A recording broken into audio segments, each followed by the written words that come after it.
should be four more. These markers were used to define an area of their land, a place that was sacred.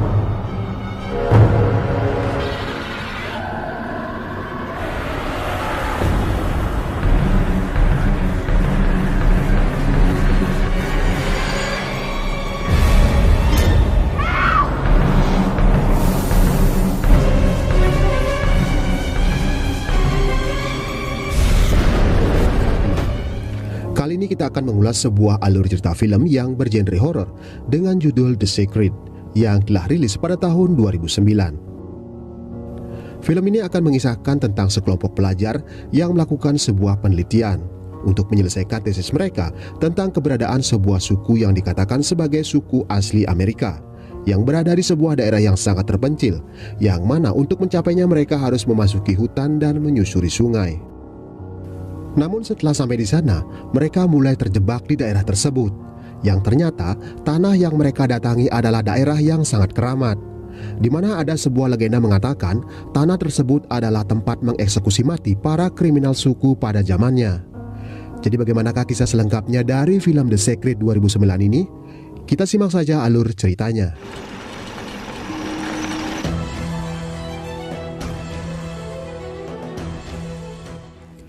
Mengawali film, scene memperlihatkan kejadian pada tahun 1709. Di sebuah hutan terlihat seorang pria yang dibawa paksa oleh dua orang warga suku. Hari itu ia akan menjalani sebuah eksekusi atas dosa yang telah ia lakukan.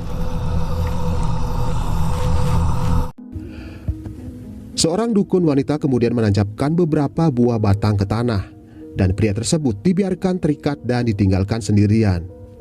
Tak lama kemudian, suara-suara aneh mulai terdengar. Si pria mencoba untuk melepaskan ikatannya dan berusaha kabur dari sana. Namun ia tak bisa kemana-mana. Dari semua arah mata angin, hantu-hantu mulai berdatangan. Dan hantu-hantu tersebut tiada lain adalah orang-orang yang telah dibunuh oleh pria tadi. Dan ia kemudian dihabisi oleh hantu-hantu dari para korbannya. Scene kemudian berpindah ke saat sekarang, di mana memperlihatkan sebuah grup pelajar yang akan menyelesaikan tesis mereka. Mereka adalah Zack, Pete, Miranda, Jackie, dan si kutu buku yang bernama Jared. Dan kali ini mereka akan melakukan penelitian tentang suku asli Amerika yang mendiami sebuah daerah terpencil yang bernama suku Ulawasi. Mereka kemudian pergi ke sebuah bar untuk mencari pemandu perjalanan mereka. Namun si penjaga bar mengatakan bahwa daerah tersebut sudah ditutup lama dan tak akan ada yang mau mengantarkan mereka. Mereka pun disuruh membatalkan perjalanan mereka dan kembali pulang. Si penjaga kemudian meninggalkan mereka dengan raut wajah yang begitu tegang saat ia mendengar nama suku Ulawasi. Di saat mereka sedang bingung, seorang pria besar mendekati mereka. Karena tak disebutkan namanya, kita sebut saja dia John. John menghampiri mereka dan menanyakan apakah hati kalian bersih. Zack menjawab yes. John lalu menanyakan hal yang sama pada yang lain, dan semua mengatakan ya. Tentu saja hati mereka bersih, katanya. John lalu melanjutkan, jadi kita tak perlu mengkhawatirkan kalian akan terbunuh di sana, karena daerah tersebut adalah tanah keramat bagi para pendosa. Sebelum berangkat, John mengatakan kalau ia hanya bisa mengantarkan mereka sampai di perbatasan. Ia tak bisa membawa mereka masuk sampai ke wilayah yang disebut campsite Ulawasi, dan mereka harus melanjutkan perjalanan ke dalam hutan tanpa John. Meskipun dengan perasaan kecewa mendengar statement John, mereka tak punya pilihan lain selain menerimanya, karena tak ada orang lain yang berani mengantar mereka ke situs tersebut. Setelah kesepakatan yang dibuat sepihak oleh si John, mereka pun berangkat menggunakan kapal turis menyusuri sungai. Di awal perjalanan semua terlihat damai. Mereka begitu menikmati perjalanan sambil bercanda ria. Di perjalanan si John sempat bercerita, terakhir kali ia masuk ke campsite Ulawasi adalah pada tahun 1986. Saat itu para turis yang ia bawa tewas secara mengenaskan. Ia juga mengatakan bahwa zaman dahulu tanah Ulawasi dikenal sebagai tanah penghakiman, di mana warga suku yang berdosa akan dihakimi di sana dengan cara yang sangat mengerikan. John mengatakan sangat takut memasuki wilayah suku Ulawasi, karena John mengakui ia terlalu banyak kesalahan yang telah ia lakukan. Dan legenda tentang tanah penghakiman tersebut sangat ia percaya. Setelah mendekati wilayah Ulawasi, John mengatakan tak bisa melanjutkan, dan mereka disuruh melanjutkan perjalanan dengan menggunakan kanu yang telah ia siapkan. John kemudian berpesan segeralah kembali sebelum matahari terbenam. Ia akan menunggu di tempat yang sama. Mereka pun mulai mengayuh kanu sambil menikmati pemandangan hutan dan sungai. Dan singkat cerita, sampailah mereka di sebuah daerah yang disebut Campsite Ulawasi.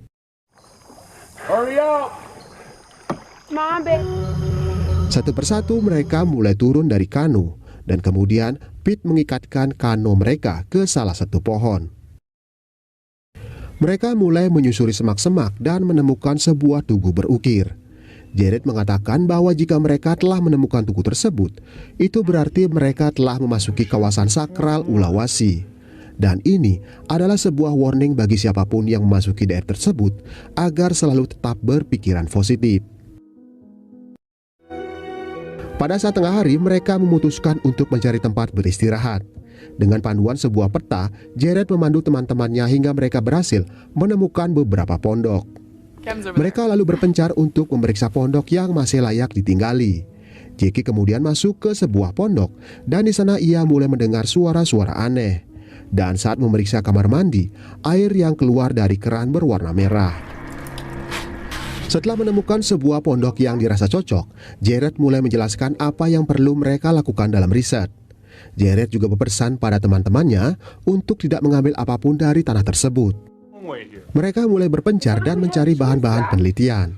Di sebuah pondok, Zack menemukan sebuah roll film yang kemungkinan itu adalah milik seseorang yang dulu pernah datang ke sana. Ia lalu mencari tempat di mana ia bisa memutar film yang ia dapat.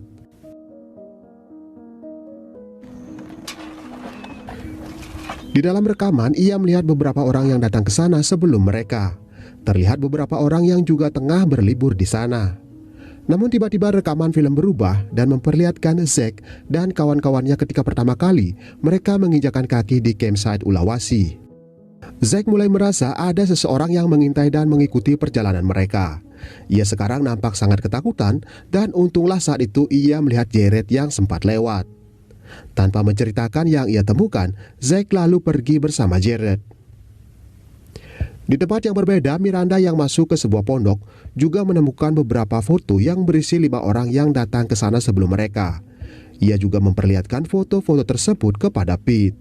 Namun Pete meminta Miranda untuk tak menyimpan foto-foto tersebut. Namun diam-diam, Miranda menyimpan foto-foto tersebut. Jared dan Zack lalu menuju ke tepi sungai, di mana ia menemukan tugu peringatan pada pertama kali. Jared lalu meneliti tugu yang dikatakan sebagai tanda pengingat bagi siapapun bahwa mereka sekarang berada di kawasan wilayah keramat. Di saat yang sama, Zack melihat sesuatu yang menyilaukan matanya di bawah air. Ia sangat penasaran dan kemudian turun ke sungai untuk mengambilnya. Dan ternyata itu adalah sebuah tas kulit kecil, dan ia lalu cepat-cepat naik karena seekor ular datang mendekatinya.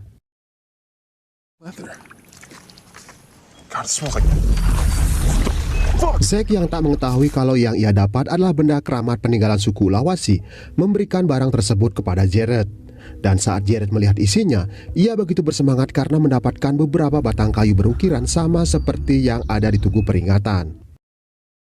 Jared mengatakan bahwa ini adalah barang keramat, media yang biasa digunakan dukun suku untuk memberikan kekuatan pada tanah di sana, untuk membangkitkan roh orang mati yang akan mengadili para pendosa suku.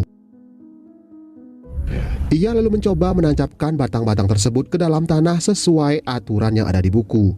Dan di saat yang sama, kanu mereka tiba-tiba terlepas dan tenggelam ke dalam sungai. Beberapa saat kemudian, Jared mulai mendengar suara anak kecil berteriak kesakitan dari semak-semak. Ia lalu menuju ke arah suara anak tadi yang ia pikir itu adalah Zack. Di tengah pencariannya, ia tiba-tiba didatangi oleh seorang anak laki-laki. Seketika Jared mulai teringat bahwa dulu ia pernah menghukum adiknya. Tidak dijelaskan secara rinci apa kesalahan si adik sampai Jared menghukumnya begitu keras. Hingga tak sadar, ia sampai membunuh adiknya sendiri. Dan sekarang, hantu si adiknya mendatanginya untuk menuntut balas. Seketika Jared pun tersadar kalau hantu adiknya tersebut datang karena kekuatan batang kayu tersebut. Ia lalu kembali untuk mencabut kayu-kayu yang telah ia tancapkan ke dalam tanah. Namun semua usahanya sia-sia. Batang kayu magis tersebut tak bisa dicabut dari tanah.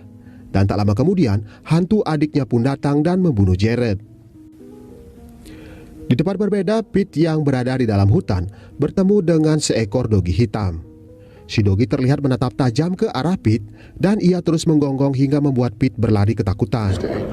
Tak jauh dari sana, Zack mengabarkan pada Miranda dan Jackie kalau ia menemukan kayu berukir keramat tadi dan mengatakan Jared menanamnya ke dalam tanah. Jackie yang sepertinya tahu tentang cerita kayu magis tersebut sangat bersemangat dan pergi mencari Jared. Namun Miranda tak menemukan Jared dimanapun. Ia mencari ke sana kemari tapi hasilnya sama saja. Di sana ia juga menemukan kayu magis keramat tadi, tapi cuma satu, dan ia pun kemudian mengambilnya. Di tempat lain, Zack yang tengah berjalan bersama Jackie melihat Jackie tiba-tiba saja merintih kesakitan. Zack lalu mendekatinya dan melihat punggung Jackie terluka, mirip seperti digigit laba-laba beracun yang ada di dalam hutan. Zack berusaha memberitahu Jackie kondisi punggungnya yang terlihat seperti luka berlubang dan penuh bintik-bintik merah. Namun Jackie tak mempercayainya dan mengiranya hanya bergurau. Dengan kesal, Jackie pun pergi meninggalkan Zack. Okay, I didn't touch anything. Miranda yang tak menemukan Jared kembali ke pondok dan mengatakan hal tersebut pada Pete. Ia juga mengatakan bahwa saat ia melewati sungai, ia tak melihat kano mereka. Pete terlihat sangat khawatir dan berusaha menghubungi Jared. Namun di daerah tersebut tidak ada sinyal. Pete lalu meninggalkan Miranda untuk mengecek kano dan juga mencari Jared. Di tempat lain, Jackie sangat nampak kesakitan. Ia kembali ke pondok dan melihat kondisi punggungnya. Ia kemudian mencuci lukanya, namun rasa sakit yang ia rasakan malah makin menjadi-jadi. Teriakan Jackie pun kemudian didengar oleh Miranda. Ia lalu masuk ke pondok dan melihat keadaan Jackie yang sedang mengerang kesakitan. Di tempat berbeda, sesampainya di sungai, Pete yang tak mendapati kanonya turun ke air. Ia curiga kalau kanonya tenggelam di dalam sungai. Namun saat mau melanjutkan pencarian, dogi hitam itu datang lagi dan menggonggongnya. Pete tiba-tiba tersadar dan mulai teringat peristiwa saat ia kecil. Saat itu ia dan temannya pernah melempari batu seekor anjing yang sedang terikat, sampai-sampai anjing itu mati. Dan sekarang, karena kekuatan stik magis tersebut, dogi hitam itu bangkit kembali untuk menuntut balas pada Pete.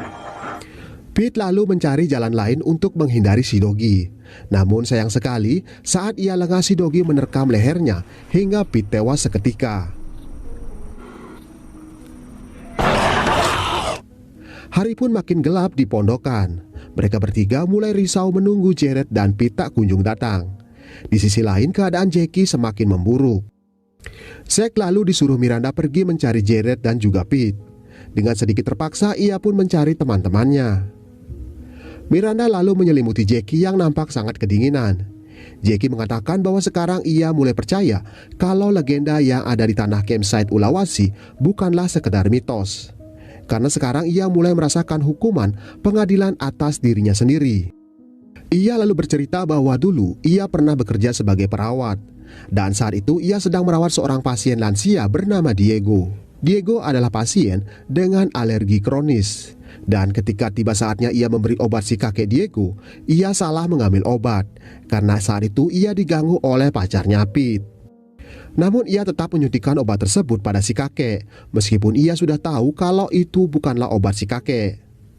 Dan hal tersebut membuat si kakek mengalami luka bakar pada kulitnya karena alergi yang bereaksi dalam tubuhnya.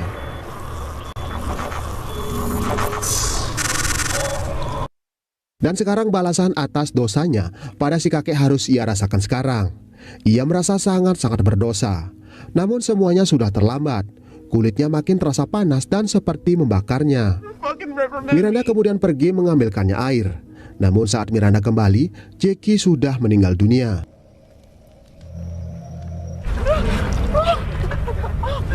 Di tempat lain, Zack telah masuk ke dalam hutan untuk mencari Jared dan juga Pete. Namun ia tak menemukan mereka. Ia malah mendengar suara-suara aneh, seperti suara wanita tua yang memanggil-manggil namanya. Ia sangat ketakutan dan melihat ke sekeliling, dan ia sangat mengenal suara itu, dan suara tersebut adalah suara ibu tirinya. Zack lalu kembali teringat dengan ibu tirinya. Saat itu Zack menemui ibu tirinya untuk meminta uang. Namun ibu tirinya tahu kalau sejak ayahnya meninggal, Zack selalu menghambur-hamburkan uang ayahnya untuk berjudi. Dan hal tersebut menyebabkan Gia, nama ibu tirinya, menyetop aliran dana untuk Zack. Sejak saat itu Zack akhirnya memendam benci pada ibu tirinya. Hingga pada suatu kesempatan ia membunuh ibu tirinya dengan memekapnya dengan bantal. Zack mulai sadar kalau hantu ibu tirinya akan menuntut balas padanya. Ia lalu berlari mencari teman-temannya. Dan di perjalanan ia juga sempat melihat mayat Pete. Ia lalu ke pondok dan mendapati Miranda sedang bersedih. Miranda pun menjelaskan bahwa Jackie telah meninggal dunia. Zack juga mengatakan bahwa Pete sudah tewas dan kemungkinan Jared mengalami hal yang serupa. Mereka berdua mulai ketakutan karena cepat atau lambat pengadilan atas dosa mereka akan segera datang. Pada saat tengah malam saat Zack tidur, Miranda keluar untuk meminta bantuan dengan cara menyalakan suar. Namun sepertinya daerah tersebut sangat jauh dari pemukiman warga. Zack yang saat itu terbangun tiba-tiba melihat sosok berselimut di depannya. Suara wanita tua itu pun terdengar kembali saat ia menyentuh sosok berselimut tersebut. Zack lalu perlahan-lahan keluar, namun hantu si ibu tirinya terbangun dan akhirnya membunuh Zack di sana. Miranda kemudian kembali ke pondok, namun di sana ia melihat jasad Zack. Miranda lalu keluar pondok, namun tiba-tiba hantu teman-temannya mendatanginya. Semua hantu teman-temannya menyalahkan Miranda karena mengajaknya datang ke daerah tersebut. Miranda lalu berlari hingga masuk ke dalam hutan. Setelah cukup dekat dengan sungai, para hantu-hantu suku Ulawasi malah mendatanginya. Mereka pun mulai mengelilingi Miranda.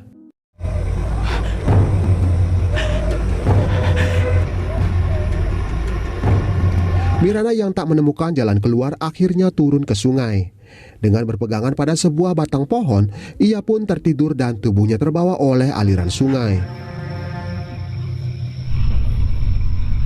Sesaat kemudian sebuah kano melewatinya dan seseorang mengangkat tubuhnya. Ternyata itu adalah John, tapi John bukannya membawanya menjauh, namun ia malahan membawanya kembali ke arah campsite. Miranda berusaha berteriak minta tolong, namun ternyata ia hanya bermimpi. Miranda lalu kembali ke darat dan beristirahat sejenak. Suara-suara aneh mulai ia dengar kembali dari segala arah. Ia pun berusaha menanyakan kesalahannya dan dosanya pada para hantu yang mendatanginya. Karena ia merasa ia tak pernah bersalah dan berbuat dosa pada siapapun. Dan tiba-tiba suara-suara tersebut tak terdengar lagi. Miranda pun mulai tenang dan kemudian ia merebahkan tubuhnya di tanah. Dan kemudian tangan-tangan aneh keluar dari tanah dan mengambil tubuhnya.